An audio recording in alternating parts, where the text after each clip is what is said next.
The day in the life of an ESPN Plus audio engineer, and buckle in, it's a wild one.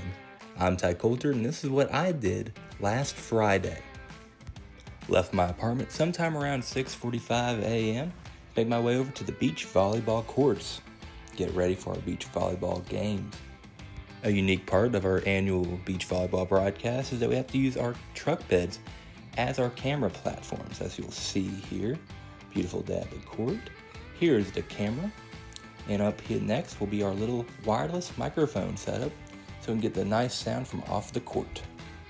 After teardown was complete, I hitched a ride with our graphics producer to head back to our production trailer on campus.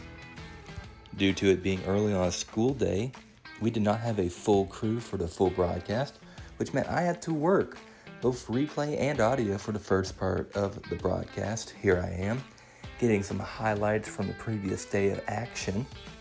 I then looked over our audio board and fine-tuned some things before our broadcast. And finally, I built a little bit of flyover B-roll before we went live at 9 a.m.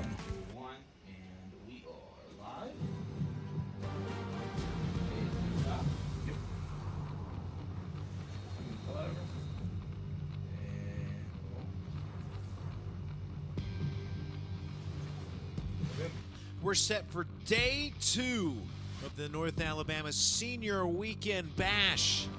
North Alabama and Southeastern Louisiana are set to wrap up what's been a 2-day festival of beach volleyball here at the North Alabama Beach Volleyball Courts in Florence, Alabama.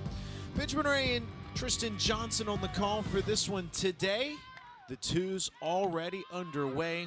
North Alabama went 2-0. I only operated both replay and audio for about the first 30 minutes of the broadcast before our regular replay operator showed up after his class.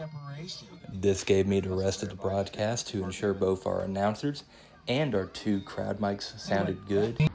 Once the broadcast was over, right around 11 a.m., we went right back over and packed everything up and made our way to baseball. Once we got to the baseball field, we primarily just unloaded and made sure some of the small details were ready for when we came back later in the afternoon.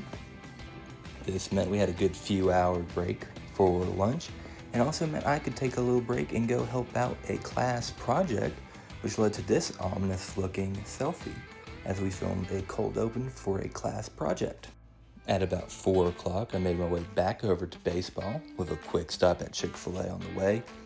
Here I am walking from the parking lot up past Flowers Hall right there. And up there we got Bank Independent Stadium under construction.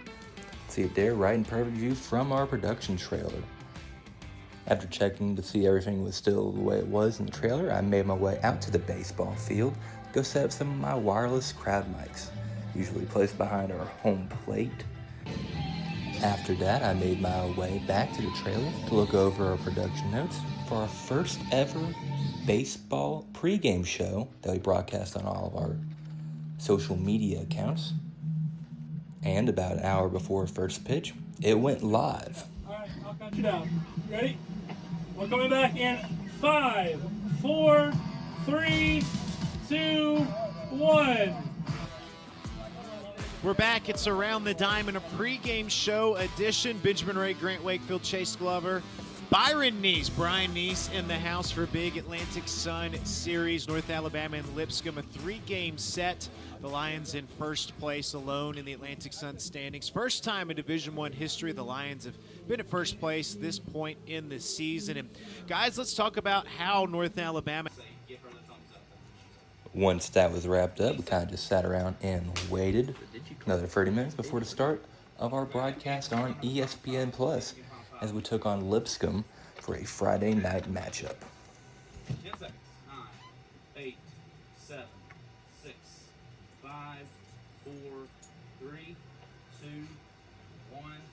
We are live.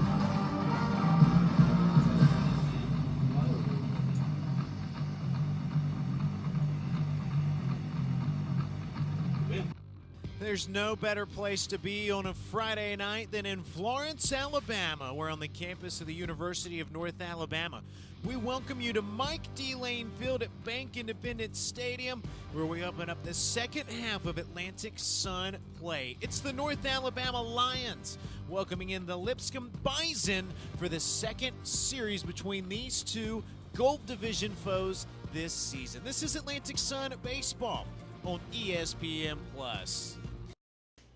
As the game gets underway, I kind of just sit back and make some minor adjustments to the audio levels throughout the game, depending on the situation.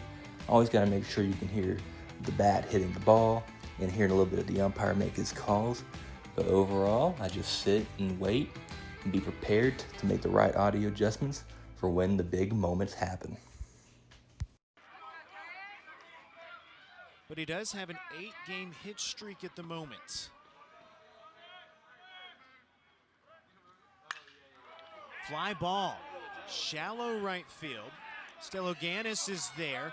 Runner tags from third. Throw short. Another run plate. That's Wes Walker scoring. Justin Santoyo was able to go up to third. They make it 2-0 North Alabama. And smart base running right there, as you mentioned, by Santoyo, taking third on that throw. Now North Alabama still with runners now at the corners. And you flip the card back to the top of the lineup with Jackson Westmoreland. Unfortunately, my phone did die before the end of the game, but the game did end around 10:15 p.m., and we were able to wrap it up by 11 p.m., packing stuff up. Stay tuned for more behind-the-scenes broadcast production content, and thank you for joining me in